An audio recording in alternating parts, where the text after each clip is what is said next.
First News with Keeler in the morning on WIBX and WIBX950.com. Also want to tell you, we are auctioning off a thing that we're calling the Jimmy Failla Backstage Pit Pack.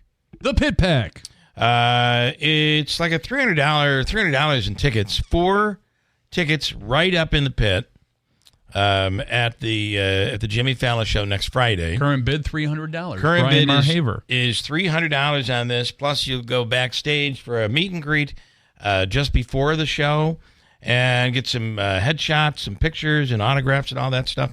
And as Jimmy says, maybe even you'll get to grope him or something. I don't know if that's true or not, but that's in the promo. Good. That cost extra. Good. Listen, it benefits real men get tested for cancer because guys tend to be stinking procrastinators. And stubborn. Like I was. And you get tested, you catch the cancer, you survive. Yep. It increases your chances, and that's what this goes for. Thank you, Earl Reed, for donating those tickets. And Jimmy, we'll just make this nice and special for them when they come backstage. Oh, yeah, no, grope away. I can't. I was down in West Palm Beach last week. I can't feel a thing in my right butt cheek at this point, so I wouldn't even know if you groped me or not. You wouldn't even know. It's that bad, yeah. I'm so excited to get back up there, though. This is going to be a rowdy one. So you'd be happy to know. You remember I was telling you post-election, you kind of start writing a new hour because the world has changed, Mm-hmm. And I have a really good chunk of new stuff that's working well. That being said, I performed it at a New York City comedy club last week where like 80% of the audience had blue hair. And a little bit of a mixed reaction, Keeler. I'm not going to lie. Okay. That's awesome. But they loved it. Well, once you come up here, anything cringeworthy is gut-wrenching funny up here. So The cringier, the better. It just works. Away. So you're at the legendary Rome Capitol Theater, which is it's much smaller than the Stanley Theater, but it's extremely intimate. And it's a great venue, and people are all excited to go to RomeCapital.com for tickets. So what is it? I mean, you're in New York City, which interestingly, Trump did much better in New York City than anybody thought he was going to do. However, you're still overwhelmingly surrounded by people that Speaking are of blue hair. distraught over the election. How are people handling this on the streets of New York? You see it firsthand. Yeah, well, the good news is it's better than last time by a wide margin. Do you remember in 2016 they were protesting outside Trump Tower every day, and they were having die-ins and stuff? One of the perks of all the migrant crime is people don't feel comfortable getting together and protesting the way they did in 2016. That's true. Nobody wants to be on the streets any longer than they need to be, so they get out of there pretty quickly. So they've been handling it relatively well. The worst meltdowns have really just come from the TV people, and that's the funniest part. It's like the host on The View, the host on MSNBC. The people who are actually affected by the outcome of a presidential election the least are the ones who are the most upset, Yeah, if you're making Rachel Maddow money, you don't care who the president is. Right. She is so buffered, so safe, and yet so distraught all of a sudden. I don't get it. Yes. But I just bring up Rachel Maddow as a reminder that real men get tested. Okay. Oh, God. See, that the blue hairs would be...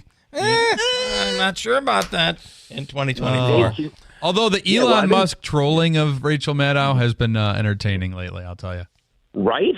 Like that one's been pretty funny. There's a lot of smack talk going back and forth, but I will say this: like for the most part, a lot of liberals are actually glad it's over. They don't care that Trump won because they don't have to pretend we're all going to die this time. Yeah. In 2016, like the Oscars, the Grammys, every award show, whoever got the award then got up there and gave a speech about how we should be building bridges and not walls.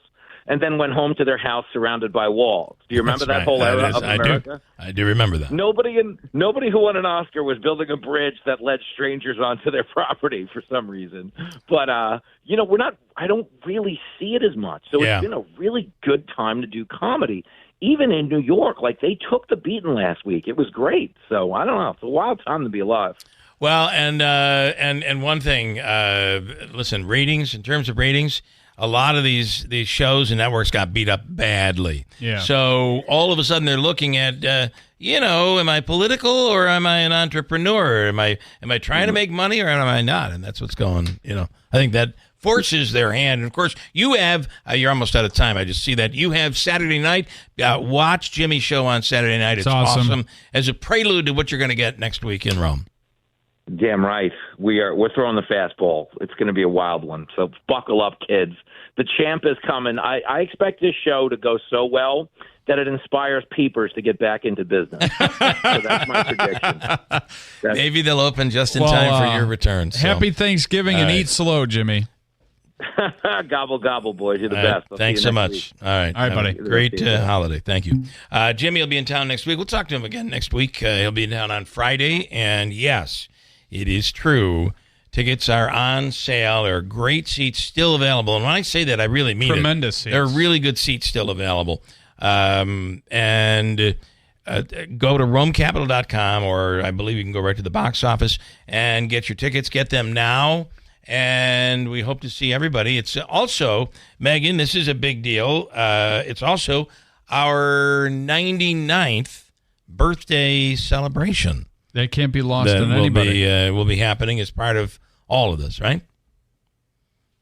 We've lost her. Yep. No, she's lost us. She said yes. She's back. Hello. Okay, 99th birthday of this radio station. I know, 1 year before the centennial. That tells you that next year the station is 100. It really kind of makes me a bit, everybody's like, wow, that's old. Oh. That is old. And then I realized the age I just turned, it's not that much older than